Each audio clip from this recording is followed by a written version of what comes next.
list. Number 2 on this list is a familiar figure, a familiar name, Jose Mourinho.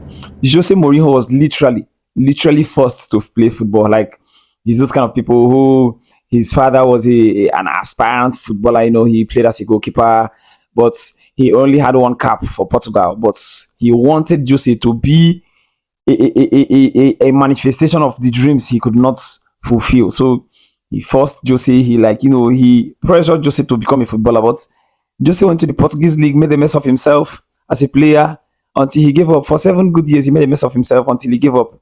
It took him 13 years to get back into career, to get back into management's career. But when he eventually did, he smashed it. Talk of Champions League with Porto, Champions League with Porto, Premier League, a record Premier League with Chelsea, keep conceding the least goals. Then the treble with Inter Milan. Then La Liga with Real Madrid. Then another Premier League with Chelsea. Then Europa League with Manchester United.